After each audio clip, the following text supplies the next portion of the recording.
दोस्तों, आज के वीडियो में बात करेंगे गणित के उन प्रश्नों की जो परीक्षाओं में पूछे गए हैं।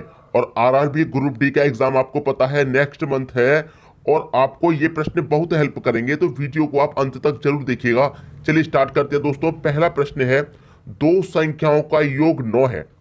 कोई दो संख्याएं हैं तो मैं पहली संख्या ए ले लेता हूं, दूसरी संख्या बी, और दोनों का योग कितना है आपका 9 है।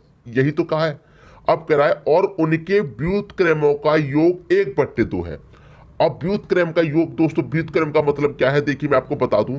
जैसे यहाँ पे a प्लस बी है, अब इसके बटे में कुछ भी नहीं है तो आप इसके बटे में एक मान सकते हैं कि नहीं मान सकते। आप कहेंगे सर मान लीजिए कोई फर्क नहीं पड़ता, ए के बटे में कुछ नहीं था, हमने ए के बटे में एक मान लिया। अब यहां पर कह रहा है कि व्युत्क्रमों का योग। व्युत्क्रम का मतलब क्या होता है दोस्तों? व्युत्क्रम का मतलब होता है संख्या को पलट देना। अब मैं इस संख्या को पलटूंगा तो ये एक के बटे में ए हो जाएगी, ठीक है, प्लस इस संख्या को मैं पलटूंगा तो एक के बटे में ये बी हो जाएगी। अब ये व्युत्क्रम हो गया संख्याओं का। अब व्युत्क्रम का योग कितना है? 1/2। जो व्युत्क्रम का योग है वो है 1/2। ये प्रश्न दोस्तों आरआरबी में पूछा गया है 2018 में ग्रुप डी के एग्जाम में। ठीक है दोस्तों, क्लियर है यहां तक? अब इसको आप सॉल्व कर लेंगे, आपके प्रश्न का आंसर आ जाएगा। ए बी का आप एलसीएम लेंगे, ए बी का एलसीएम आपका ए बी ही रहेगा और ऊपर क्या आ जाएगा? ए प्लस बी, क्रॉस मल्टीप्लाई हो जाएगा तो ए प्लस बी आ जाएगा, बराबर कितना? 1/2। अब देखिए ए प्लस बी का मान आपको मालूम था, ए प्लस बी का मान आपका 9 है। 9 रखेंगे, ए प्लस बी की जगह आपने 9 रख लिया, बटे में क्या है? A B. ठीक है दोस्तों, बराबर का कितना? 1/2। अब कैंची का गुणा करेंगे तो 2 का मल्टीप्लाई 9 से करेंगे, कितना हो जाएगा? 18, बराबर ए बी का मल्टीप्लाई 1 से रहेगा तो ये ए बी रहेगा। क्लियर? आपसे पूछ रहा था कि एक संख्या है, एक संख्या मतलब पहली संख्या। अब देखिए ए और बी बीच में कोई साइन नहीं है तो इसका मतलब इसके बीच में गुने का साइन होगा। जब कोई साइन नहीं तो गुने का साइन। तो देखिए यहां पर ए गुने बी का मान कितना आ रहा है? 18, और ए प्लस बी का मान 9 है। देखिए अब समझिए, ए गुने बी का मान कितना है? 18 है। ए प्लस बी 9, ए गुने बी 18 है। अब ऐसी कौन सी संख्या लेंगे कि जिनको जोड़ने से तो 9 बन जाएगा और जिनका गुना करने से 18 बन जाएगा? ऐसी कौन सी संख्या है आपकी? देखिए अगर आप 3 मल्टीप्लाई 6 करेंगे तो 18 होता है, ठीक है। 9 मल्टीप्लाई 2 करेंगे ये भी 18 होता है। और कोई भी संख्या ऐसी नहीं है जिनका मल्टीप्लाई करने से आपका 18 बन जाए। कोई संख्या ऐसी नहीं है, ठीक है। अब यहां पर एक चीज है समझने वाली, उसे समझिएगा कि जोड़ने पे तो आपका 9 आना चाहिए और मल्टीप्लाई करने पे 18। अब मैं 9 और 2 का मल्टीप्लाई करूंगा 18 आ जाएगा, लेकिन जोड़ूंगा तो 9 नहीं आएगा। लेकिन 3 और 6 का मल्टीप्लाई करूंगा तो 18 आएगा, और 3 और 6 को अगर मैं जोड़ूंगा तो 9 आएगा। ये क्लियर हो गई बात? जोड़ने पे 9 आ रहा है और मल्टीप्लाई पे 18 आ रहा है, तो ये कंडीशन हमारी सेटिस्फाई कर रही है। पहली संख्या हमारी 3 हो जाएगी और दूसरी संख्या 6। दोनों को जोड़ेंगे तो 9 मिलेगा और दोनों को मल्टीप्लाई करेंगे तो 18। तो आपसे पूछ रहा है कि उनमें एक संख्या क्या है? उनमें एक संख्या दोस्तों कौन सी हो जाएगी? 3 या 6? ऑप्शन में क्या दे रखा है दोस्तों? 6 दे रखा है, तो उनमें से एक संख्या आपको पता चल गई 6 है। बी ऑप्शन बिल्कुल सही। देखिए यह प्रश्न कोई ज्यादा समय का प्रश्न नहीं था। चाहते तो आप इसे 30 से 40 सेकंड में कर सकते हैं, लेकिन आपको कोई भी कंफ्यूजन ना रहे इसीलिए एक एक चीज हमारा बताने का फर्ज है। हम सभी चीजें इसलिए बताते हैं कि कमजोर से कमजोर बच्चा हो वो भी समझ जाए कि इसका आंसर क्या होगा। ठीक है, तो एक संख्या दोनों में से मिलेगी ऑप्शन में। अगर 3 होता तो 3 आंसर कर देते। दोनों ऑप्शन में ये नहीं मिलेंगे। जो ऑप्शन में 3 और 6 दोनों मिल जाए, दोनों नहीं, कोई एक संख्या पूछी गई है, एक ही संख्या मिलेगी। आंसर सभी की समझ में आ गया। अब देखेंगे हम अगला प्रश्न। अगला प्रश्न है, कौन सी संख्या 4 से पूरी तरह विभाजित है? 4 ऑप्शन है दोस्तों, बड़ी बड़ी संख्या है। 4 ऑप्शन में 4 से पूरी तरह विभाजित है। तो 4 से विभाजित करने का नियम अगर आपको पता है तो आप इस क्वेश्चन को मात्र 5 सेकंड में कर देंगे, मात्र 5 सेकंड में। यह प्रश्न आरआरबी 2018 का है। 5 सेकंड में कर देंगे। अगर 4 से विभाजित का नियम क्या है? 4 से विभाजित का नियम क्या है देख लीजिए। 4 से विभाजित का नियम आपको बता रहे हैं कि ठीक है, यहां पर मैं बता रहा हूं कि अंत के दो अंक पूरी तरह विभाजित होंगे, पूरी तरह विभाजित। ठीक है, पूरी तरह विभाजित होंगे। अंत के दो अंक पूरी तरह विभाजित होंगे, इसका मतलब वो पूरी संख्या 4 से विभाजित होगी। अंत के दो अंक, अंत के दो अंक देख लीजिए बस 4 से विभाजित है कि नहीं। 4 से मैं 54 को काटूंगा, क्या कटेगा? नहीं कटता। 4 एक कम 4, एक बचेगा 14, 14 4 से नहीं कटता। अंत के दो अंक लेंगे सिर्फ, इसको मैं कटाऊंगा 4 से, तो 4 एक कम 4, 3 बचेगा 36, 4 निमे का 36। तो ये संख्या अंत की कट रही है 4 से, यही सही आंसर हो जाएगा। यहां लेंगे 66, 66 4 से कटता है? बिल्कुल भी नहीं कटता। 4 एक कम 4, 2 बचेगा 26, 26 4 से नहीं कटता। ठीक है, इसे लेंगे 90, 90 भी 4 से नहीं कटता। अंत के दो अंक 4 से कटने चाहिए। अंत के दो अंक अगर पूरी तरह 4 से विभाजित है तो पूरी संख्या 4 से कट जाएगी। यही नियम है 4 से काटने का। 2018 में यह प्रश्न भी पूछा गया था। अब देखेंगे दोस्तों अगला प्रश्न। अगला प्रश्न है 27 6 x1 3 से विभाज्य है, x के संभावित मानों का योग क्या है? आरआरबी ग्रुप डी का प्रश्न है 2018 का। मैं सब रेलवे के प्रश्न बता रहा हूं आरआरबी के, ताकि आपका एग्जाम में आपको बहुत मदद मिलेगी इन प्रश्नों को। कह रहा है 276 x और 1 क्या है दोस्तों? 3 से विभाजित है, तो x के संभावित मानों का योग क्या होगा? देखिए, अगर मैं यहां पर 3 से इस संख्या को कटाऊंगा तो मुझे x की जगह कौन सी संख्या रखनी पड़ेगी सबसे पहले तो ये पता चलेगा मुझे। ठीक है, देखिए 3 से कटाने का नियम क्या होता है? 3 से कटाने का नियम ये होता है कि जिन संख्याओं का योग 3 से कट जाए वो पूरी संख्या 3 से कट जाएगी। ठीक है, ये होता है। तो देखिए 2 और 7 9, 9 6 15, 15 में एक जोड़ेंगे 16। तो 16 तो दोस्तों आपका नहीं कटता, तो x की जगह मैं कितना जोड़ूंगा? 16 में अगर मैं x की जगह 2 जोड़ दूंगा तो ये 18 हो जाएगा। 18 3 से पूरा पूरा कटता है, आप जानते हैं 3 6 18।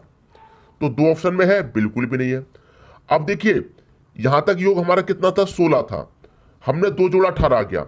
अब दूसरी संख्या ऐसी कौन सी है जिसको जोड़ेंगे और 3 से कट जाएगी? यहां तक 16 है योग, 2 7 6 और 1 का योग 16। अब मैं 16 में कितना जोड़ूं कि हमारी 3 से कट जाए? तो आप कहेंगे 16 में सर 5 जोड़ दीजिए, क्योंकि 16 में x की जगह मैं 5 जोड़ूंगा तो 21 हो जाएगा, और 21 भी 3 से पूरा पूरा करता है, 3 7 21। ठीक है, अब यहां तक तो योग 16 है। अब मैं x की जगह और कौन सी संख्या रखूं? और कौन सी संख्या रखूंगा कि मेरा आंसर आ जाए? ठीक है, पूरी पूरी कट जाए, ये आपका कहने का मतलब है।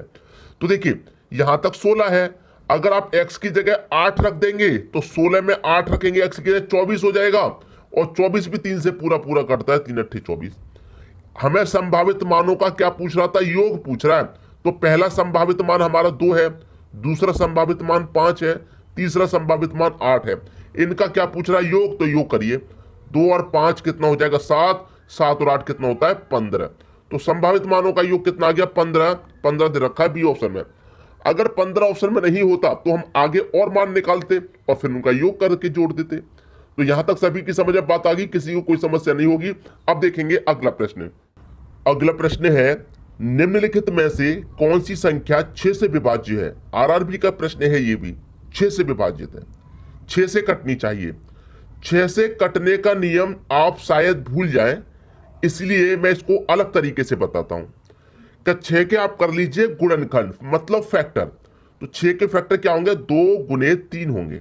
2 त्रिक 6 होता है, 3 दूने का 6। तो जो संख्या 2 से कटेगी और 3 से भी कटेगी, इसका मतलब वो 6 से भी कट जाएगी आपकी। ठीक है, 6 से भी खत्म। जो 2 से कट गई, 3 से कट गई, वो 6 से भी कट गई। तो 2 से वो सभी संख्याएं कट जाती हैं जिनका इकाई अंक सम होता है। 2 से वो सभी संख्याएं कट जाती है जिनका इकाई अंक सम है। अब 3 से कटने का नियम मैं बता चुका हूं, जिन संख्याओं का योग 3 से कटेगा वो पूरी संख्या 3 से कट जाएगी। तो देखिए यहां पर योग करिए, 1 और 2 3 और 3 6 4 10, 10 और 6 16। इनका योग कितना आ रहा है? 16। 16 तो 3 से नहीं करता, तो ये गलत। ठीक है, इनका योग करिए, 1 और 2 3 और 3 6 4 10 और 8 18। 18 तो आपका 3 से कटता है, तो इसका मतलब ये सही हो जाएगा। जिन संख्याओं का योग कट रहा है 3 से, वो पूरी संख्या 3 से कट जाएगी। 18 3 से कट जाएगा, इसका मतलब ये पूरी संख्या 3 से कट जाएगी। और ये 2 से भी कट जाएगा क्योंकि इकाई अंक 8 है, सम है, तो 2 चौके 8 कटेगा। तो ये 2 से भी कट रही है, ये 3 से भी कट रही है, इसका मतलब ये 6 से भी कटेगी। तो इसका मतलब ये आपके प्रश्न का आंसर हो गया। समझ में बात आ गई? अब देखेंगे अगला प्रश्न। अगला प्रश्न है, इनमें से कौन सी संख्या 9 से भाज्य है? 9 से भाज्य का मतलब 9 से कटनी चाहिए। देखिए अभी अभी मैंने आपको एक नियम बताया था 3 का। तीन तीन का नियम यह था कि जिन संख्याओं का योग 3 से कट रहा है वो पूरी संख्या 3 से कट जाएगी, और यही नियम आपका 9 का है। जिन संख्याओं का योग 9 से कट रहा है वो पूरी संख्या 9 से कट जाएगी। ठीक है, काट के देख लेंगे। इनका सबसे पहले योग करो, 2 और 9 11, 11 में 3 जोड़ेंगे 14, 14 में 9 जोड़ेंगे तो ये हो जाएगा आपका 23। 23 तो आपका 9 से नहीं करता। इसका योग करो, 1 और 9 10, 10 और 2 12, 12 में 3 जोड़ेंगे 15, 15 में 9 जोड़ेंगे 24, 24 भी 9 से नहीं करता। 1 और 7 8, 8 और 1 9, 9 3 12, 12 और 9 21, 21 भी 9 से नहीं करता। 3 और 1 4, 4 और 2 6, 6 और 3 9, 9 9 18, 18 दोस्तों आपका 9 से कटता है। इसका मतलब ये पूरी संख्या 9 से कट जाएगी। तो 3 का नियम और 9 का नियम आपका सेम है, अलग नहीं करना। आप इस बात को याद रखिएगा, ठीक है। सभी प्रश्न आरआरबी के हैं। अब देखेंगे दोस्तों अगला प्रश्न। अगला प्रश्न है 1 का क्यूब प्लस 2 का क्यूब प्लस 3 का cube dot dot dot dot, ये जा रहा दोस्तों 10 के क्यूब से। 1 से लेकर लगातार 10 के क्यूब तक है और इनका मान दे रखा है 3025 हो। तो 2 का क्यूब प्लस 4 का क्यूब प्लस 6 का क्यूब और ये जा रहा 20 के क्यूब तक, इसका मान पता करना है। ये प्रश्न रेलवे में 2 बार आया था, 2012 में और 2010 में। ठीक है, प्रश्न को समझ लीजिए। 1 का क्यूब ठीक प्लस 2 का क्यूब प्लस 3 का क्यूब, और ये कहां तक जा रहा है दोस्तों? 10 के क्यूब तक जा रहा है और इसका मान है 3025। और बाद में दे रखा है हमारे पास 2 का क्यूब प्लस 4 का क्यूब प्लस 6 का क्यूब, और ये कहां तक जा रहा है? ये जा रहा है 20 के क्यूब तक, और इसका मान हमको बताना है कितना आएगा। बहुत आसानी से बता सकते हैं आप, देखिए कैसे बता देंगे। 1 का क्यूब कितना होता है? 1 का क्यूब होता है आपका, 1 का क्यूब 1 ही होता है। मैं गलती से 8 लिख रहा हूं। 1 का क्यूब 1 ही होता है, ठीक है। 2 का क्यूब दोस्तों कितना होता है? 2 का क्यूब 8 होता है। 3 का क्यूब 27 होता है। मैं बिल्कुल सही हूं यहां तक। 1 का क्यूब 1, 2 का क्यूब 2, 3 का क्यूब 3। चलिए यहां चेक करते हैं। 2 का क्यूब कितना होता है आपका? 8। 4 का क्यूब कितना होता है? 64। और 6 का क्यूब कितना होता है? 216। ठीक है, 6 का क्यूब 216 होता है। अब यहां पर समझिए, यहां पर 1 का क्यूब 1 था, यहां 2 का क्यूब 8 है। इस पहले संख्या का रेशन मैं पहले से बनाऊंगा तो 1 से 8 हो रहा है, कितने गुना है? 8 गुना। दूसरी संख्या का रेशन दूसरी से बनाऊं तो 8 से कितना हो रहा है? 64, कितने गुना है? ये भी 8 गुना, ये भी 8 गुना है, ये भी 8 गुना, ये भी 8 गुना, ये भी 8 गुना, तो ये भी क्या हो जाएगा? 8 गुना हो जाएगा। तो इसको भी 8 गुना कर दीजिए, कर दीजिए। 8 गुना आंसर आ जाएगा।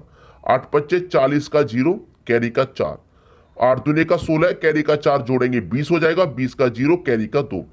8 का 0 मल्टीप्लाई करेंगे 0, लेकिन कैरी का जो 2 था वो आ जाएगा। और 8 त्रिक का 24।